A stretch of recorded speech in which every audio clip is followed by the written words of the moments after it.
अस्सलाम वालेकुम, मैं हूं फ़खर दुरानी और आप देख रहे हैं फैक्ट चेक पाकिस्तान। आज 3 मौज़ूआत के ऊपर बात करेंगे। पहले नंबर पे हम बात करेंगे इमरान खान ने कल अडियाला जेल में अपना पॉलीग्राफिक टेस्ट देने से इनकार कर दिया है। इमरान खान ने ऐसा क्यों किया है और इसकी वजूहात जो सामने आई है, मेरे ज़राए क्या कहते हैं, इस पे तफसील से बात करेंगे। दूसरे नंबर पे हम बात करेंगे कानून नाफिज करने वाले इदारों को अब टेलीकॉम कंपनीज ने तमाम रिकॉर्ड और डाटा आपका, मेरा, किसी भी पाकिस्तानी शहरी का उसकी रसाई और एक्सेस दे दी है। इस पे तफसील से बात करेंगे। और तीसरे नंबर पे बात करेंगे जस्टिस अतर मिनल्ला ने कल न्यूयॉर्क बार से खिताब किया है। उसमें उन्होंने कुछ इंकशाफात किए कि उनके कुछ पार्टनर्स थे जो कि अब सुप्रीम कोर्ट में जजेस हैं, और बाकी जो इंकशाफात किए हैं उसके ऊपर भी तफसील से बात करेंगे। सबसे पहले हम बात कर लेते हैं इमरान खान की। कल अडियाला जेल में लाहौर पुलिस की तरफ से एक टीमें आई जो कि इमरान खान से तहकीकात करना चाहती थी।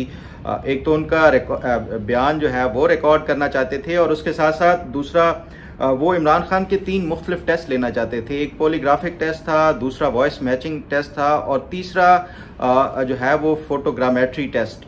ये 3 टेस्ट लेना चाहते थे। इमरान खान ने इनकार कर दिया कि मैं नहीं दूंगा। बयान रिकॉर्ड करने से भी पहले इनकार किया, जिसपे जो तहकीकाती टीम आई हुई थी लाहौर पुलिस की, उसके सरबराह ने ये इमरान खान को यकीन दिलाया कि आप हमारे साथ कोऑपरेट करें, हम आपको इंसाफ देंगे और कोई गलत आपको जो है इसमें इंक्रिमिनेट नहीं करेंगे। जो हकायक होंगे और जो फैक्ट्स के मुताबिक हम जो है वो आपके स्टेटमेंट और ये सारा कुछ रिकॉर्ड करेंगे। तो उसके बाद इमरान खान अपनी स्टेटमेंट रिकॉर्ड करने के हवाले से या सवालों के जवाब देने के हवाले से तो अग्री कर गए, लेकिन जो ये 3 टेक्निकल टेस्ट हैं जिनका बाकायदा फोरेंसिक जो है वो एनालिसिस होना था, जो कि कोर्ट में आगे पेश होना है, वो इमरान खान ने इनकार कर दिया है उससे। उसकी रीजंस भी आगे जाके डिस्कस करेंगे। और साथ साथ मैं आपको ये भी बताऊं कि इमरान खान को ये जो 3 टेस्ट हैं ये बुनियादी तौर पे कि इमरान खान ने 9 मई के हवाले से पिछले 1 साल से कंटिन्यूसली ये कहते आए हैं कि ना वो इस 9 मई के हवाले से इन्वॉल्व हैं, बल्कि ये तो एक फॉल्स फ्लैग ऑपरेशन है। और उन्होंने कोई अपने वर्कर्स को इस हवाले से इंस्ट्रक्शंस नहीं दी या अहकामात नहीं दिए, ना अपने पार्टी लीडर्स को इस हवाले से कहा। ये एक फौज और एजेंसीज का अपना एक फॉल्स फ्लैग ऑपरेशन था कि वो इस तरह इमरान पीटीआई को जो है वो इसमें कटहरे में लाया जा सके। तो ये वो बुनियादी तौर पे इमरान खान का एक झूठ है जिसके हवाले से वो करना चाहते हैं। और फिर बाकी जो एविडेंसेस इनके पास वॉइस मैचिंग के हवाले से है, और उसके साथ साथ जो फोटोग्रामेट्री टेस्ट है उसमें भी मुख्तलिफ जो फोटो के जो एविडेंसेस हैं, पिक्चर्स, वो भी वो उनका वो एनालिसिस करना चाहते थे, लेकिन ये इमरान खान ने इनकार किया है। इस हवाले से जो मेरी मुख्तलिफ ज़राए हैं उनसे बात हुई, वो ये बताते हैं कि ये 3 टेस्ट इसलिए ज़रूरी हैं, एक तो पॉलीग्राफिक टेस्ट और दूसरा वॉइस मैचिंग टेस्ट। ये तो इसलिए ज़्यादा ज़रूरी हैं क्योंकि जो उनके पास इन्वेस्टिगेशन के दौरान जो एविडेंसेस आए, ख़ास तौर पे जितने भी गिरफ्तार अरकान हैं, पीटीआई के वर्कर्स हैं, उन तमाम के पास मुख्तलिफ वॉइस नोट्स हैं, उन तमाम के पास मुख्तलिफ इंस्ट्रक्शंस हैं। और ये तमाम तर जो मैं अपने पिछले कुछ प्रोग्राम्स में बता भी चुका हूँ कि जो एविडेंसेस हैं वो क्या हैं। इमरान खान के ख़िलाफ़ कोई 130 के ख़िलाफ़ एविडेंसेस हैं, तो उनका जब फोरेंसिक एनालिसिस करना है तो उसके लिए ये तीनों टेस्ट लाजमी हैं। फोरेंसिक का तो इमरान खान का ये जो झूठ है कि उन्होंने कोई इंस्ट्रक्शंस वगैरह नहीं दी और ये तमाम एक जो है फॉल्स फ्लैग ऑपरेशन था, तो उस हवाले से भी कि ये इमरान खान ने झूठ बोला है या नहीं बोला। और दूसरा जो वॉइस मैचिंग के हवाले से कि जितने वॉइस नोट्स आए हैं, कुछ इमरान खान की अपने तरफ से इंस्ट्रक्शंस हैं, जो पार्टी रहनुमा हैं और जो कोर मेंबर्स हैं उनको, और उसके साथ साथ बाकी जो प्लानिंग के हवाले से था। तो ये तमाम इन तीनों का एविडेंसेस लाजमी जो तहकीकाती टीमें हैं वो उनको आगे कोर्ट में पेश करने के लिए ये ज़रूरी था। लेकिन इमरान खान जानते हैं कि वो अगर ये तीनों टेस्ट दे दिए तो जो एविडेंसेस ऑलरेडी तहकीकाती इदारों के पास है उससे इनकी ये कंफर्मेशन हो जाएगी, क्योंकि झूठ के हवाले से भी अगर ये 9 मई का प्री प्लान था या नहीं था, वो ये साबित हो जाता है कि इमरान खान ने झूठ बोला इस पॉलीग्राफिक टेस्ट के हवाले से की रूह से। तो उससे जो है इमरान खान के लिए मुश्किलात बढ़ सकती हैं। फिर जो वॉइस मैचिंग के हवाले से सबसे इम्पॉर्टेंट जो वॉइस नोट्स वगैरह मिले हुए हैं, और अब वॉइस मैचिंग के लिए ये मज़ीद कोई वो टेस्ट देते हैं तो उससे इमरान खान के लिए मज़ीद जो है वो मुश्किलात बढ़ जाएंगी, क्योंकि अगर वॉइस नोट्स की आवाज़ और जो अब टेस्ट कर रहे हैं वो उनकी मैच हो जाती है तो वो फिर इमरान खान के लिए आगे प्रोसिक्यूशन और उसके ट्रायल के दौरान ये बड़े मुश्किलात खड़ी हो जाएंगी। और फिर तीसरा फोटोग्रामेट्री टेस्ट भी इस हवाले से काफ़ी इम्पोर्टेंट है। तो ये तीनों से इमरान खान जानते हैं कि इसकी अहमियत क्या है। यही वो वजह है कि इमरान खान ने इनकार किया है और ये कहा है कि वो अपने वकला की मौजूदगी में ये टेस्ट दे सकते हैं, इस तरह नहीं दे सकते। बहरहाल ये इमरान खान इसको ज़्यादा देर तक अवॉइड नहीं कर सकते, क्योंकि जब ये ट्रायल का प्रोसेस है शुरू होना है तो उसमें फिर अदालत भी ये अहकाम जारी कर सकती है कि आप ये तीनों टेस्ट दें, क्योंकि जो एविडेंसेस हैं प्रोसिक्यूशन के पास उनके लिए ये तीनों टेस्ट बहुत ज़्यादा ज़रूरी हैं। तो इमरान खान अभी कुछ देर के लिए तो इसको अवॉइड कर सकते हैं, ज़्यादा अरसे तक नहीं होगा। और इसमें 9 मई के हवाले से काफ़ी मुश्किलात इमरान खान के लिए सामने आ सकती हैं, ख़ासतौर पे जो एविडेंसेस सामने आए हैं उसके बाद। बहरहाल इस हवाले से मज़ीद भी जो इन्फॉर्मेशन और जो अपडेट होगी वो आपके साथ ज़रूर शेयर करता रहूँगा। अब बात कर लेते हैं, तहकीकाती इदारों ने अब बाकायदा तौर पर एक्सेस हासिल कर ली है टेलीकॉम कंपनी से।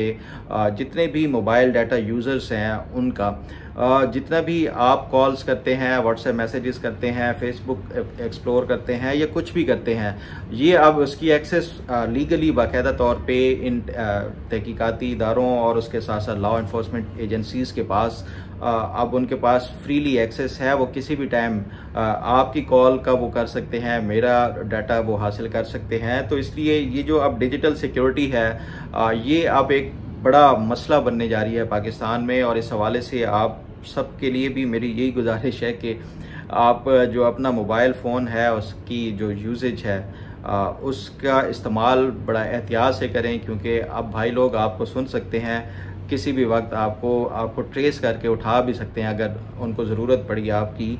तो बहरहाल ये अब ये लीगली अब इनको एक्सेस मिल गई है। और साथ साथ फायरवॉल का तो आपको पहले ही अंदाज़ा है कि जो सोशल मीडिया और ये उसके ऊपर मॉनिटरिंग शुरू कर रहे हैं, और जो नापसंदीदा लोग होंगे उनके आप आने वाले दिनों में देखेंगे उनके अकाउंट्स बिल्कुल या तो वो बंद कर देंगे, बिल्कुल ब्लॉक कर देंगे, या फिर उनकी ट्रैफिक को इस तरह थ्रॉटल करेंगे कि अगर पहले कोई 10,000 आते थे व्यूज़, चाहे वो यूट्यूब हो या बाकी, तो उसके ऊपर अब मुश्किल से सैकड़ों में आएंगे, क्योंकि जितनी ये जदीद और लेटेस्ट टेक्नोलॉजी अब ये लेके आए हैं। तो उसके बाद ये अब मज़ीद डिजिटल ख़ास तौर पे जो आपकी फ्रीडम है वो ऑलमोस्ट ख़त्म हो चुकी है। बहरहाल इस हवाले से मज़ीद भी जो होंगी इन्फॉर्मेशन वो आपके साथ वक्तन फ़वक्तन शेयर करता रहूँगा। अब बात कर लेते हैं जस्टिस अतर मिनल्ला ने जो न्यूयॉर्क बार से खिताब किया है, उसमें उन्होंने कुछ इंकशाफात किए हैं और अपना ये भी बताया कि वो 3 पार्टनर्स थे जो इकट्ठे प्रैक्टिस करते थे, लॉ प्रैक्टिस करते थे, एक लॉ फर्म बनाई हुई थी, और तीनों जो पार्टनर्स थे फिर हाई कोर्ट्स में आ गए और फिर अब तीनों हम सुप्रीम कोर्ट में हैं। ये जस्टिस जो अतर मिनल्ला है, दरअसल ये 3 पार्टनर्स थे, जस्टिस मंसूर अली शाह, जस्टिस अतर मिनल्ला और जस्टिस याया अफरीदी। ये तीनों इकट्ठे लॉ प्रैक्टिस करते थे, पार्टनर्स थे। एक लाहौर में प्रैक्टिस करते थे, एक यहाँ पे, और एक जो है वो KPK में। तीनों का दरअसल जो ताल्लुक है वो खैबर पख्तूनख्वा से ही है। जस्टिस अतर मिनल्ला हज़ारा डिवीज़न से हैं, जस्टिस मंसूर अली शाह पेशावर से हैं, लेकिन वो लाहौर में प्रैक्टिस करते रहे लॉ, और उनकी शादी भी पंजाब में वज़ीराबाद की एक बड़ी वेल नोन फैमिली है उसमें हुई। जस्टिस जो मंसूर अली शाह के जो हम जुल्फ़ हैं वो जस्टिस जवाद ख्वाजा साबिक जो चीफ जस्टिस थे, ये जस्टिस मंसूर अली शाह और ये आपस में रिश्तेदार हैं। और तीसरे जस्टिस याया अफरीदी, इनके वालिद जस्टिस याया अफरीदी के उमर अफरीदी, ये इस्लामाबाद के 1970s या गालबन 80s में एडमिनिस्ट्रेटर थे और ये भी KPK में ही लॉ प्रैक्टिस करते थे। तो ये जस्टिस अतर मिनल्ला का जो 3 पार्टनर्स के हवाले से कल वो उन्होंने तस्करा किया, ये 3 जजेस थे और अब तीनों ही सुप्रीम कोर्ट में जजेस हैं, जिनमें से justice Mansoor Ali Shah next chief justice हैं, फिर जस्टिस मुनीब अख्तर हैं और फिर जस्टिस याया अफरीदी भी चीफ जस्टिस बनेंगे। बहरहाल उन्होंने मज़ीद कुछ जो इंकशाफात किए, ख़ास तौर पर वो कहते हैं कि वो जब तहरीक अदम एतमाद आई तो उस टाइम ARY ने टीवी के ऊपर ये शोर मचाया हुआ था कि मार्शल लॉ लग सकता है। तो उनकी वाइफ ने उनको बताया, हमने फिर कहते हैं कि ये अदलिया हर टाइम रात को भी खुली रहती थी कि कहीं ऐसा ना हो जाए। तो ये जो जस्टिस अतर मिनल्ला ने ये इंकशाफात किए, मेरा ख्याल है कि बड़ा मेरे लिए एक बतौर एक शहरी के बड़ा कंसर्निंग है कि जजेस इतना ज़्यादा इन्फ्लुएंस लेते हैं मीडिया से, सोशल मीडिया से और अपना जो सोशल सर्कल है उससे। हमने तो हमेशा यही पढ़ा है, चाहे वो कानून की उसमें देखा जाए या इवन बतौर सहाफ़ी के भी, तो जजेस को आंखों से जो है वो अंधा और कानों से बहरा होना चाहिए कि बाहर क्या हो रहा है, लोग क्या बातें कर रहे हैं। आपने कुछ नहीं देखना, इंसाफ अंधा होता है और आपने सिर्फ इंसाफ ही करना है। उसमें फिर मेरा ख्याल है कि ये जो जस्टिस अतर मिनल्ला ने ये बात की है, तो इससे ये साफ जाहिर हो रहा है कि जजेस जो है वो बहुत ज़्यादा इन्फ्लुएंस होते हैं मीडिया के ऊपर, क्या चल रहा है, उनकी फैमिलीज़ में क्या डिस्कस हो रहा है, बाहर उनका जो सोशल सर्कल है उसमें क्या डिस्कस हो रहा है। तो यही रिफ्लेक्ट भी हो रहा है हमारे जो अदालतों के फैसलों में। बिल्कुल आपने देखा है बहुत ज़्यादा इसके ऊपर तनकीद भी हो रही है जुडिशरी के ऊपर कि वो एक सियासी जमात PTI को इतना ज़्यादा इंसाफ कि वो 20-20 मुकदमात में उनको ज़मानतें मिल जाती हैं इमरान खान को, और ऐसे मुकदमात में भी ज़मानतें मिल जाती हैं जो अभी दर्ज भी नहीं हुए, जो कि मुस्तकबिल में दर्ज होने हैं, तो उस पर भी पहले से ही ज़मानतें दे दी जाती हैं। तो ये एक जो है वो राइटली अगर कोई सियासी जमातें इस हवाले से पॉइंट आउट करती हैं, तो मेरा ख्याल है कि ये जुडिशरी को हमें ये सोचना होगा कि उन्होंने बाकी दुनिया में जो तरक्की याफ्ता ममालिक हैं उसमें जुडिशरी किस तरह काम करती है।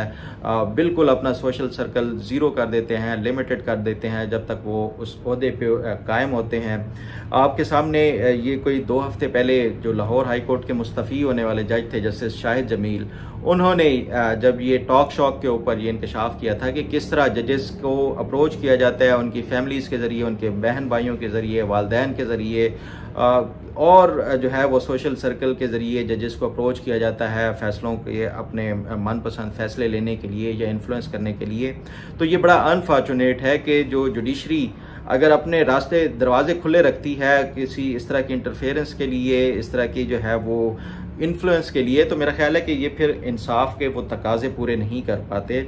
इसलिए जो जजेस हैं उनको ये चाहिए कि अगर इंसाफ करना है तो उनको ये तमाम तर अपना जो सोशल मीडिया हो, सोशल सर्कल हो, उससे हट के बिल्कुल आइन और कानून के मुताबिक लोगों को इंसाफ दें, वरना फिर ये जो 140 नंबर है वो आखिरी नंबर पे भी जा सकती है जुडिशरी। उम्मीद है आपको आज का प्रोग्राम भी पसंद आएगा। अल्लाह ताला आपका हामी और नासिर हो। अल्लाह हाफिज़।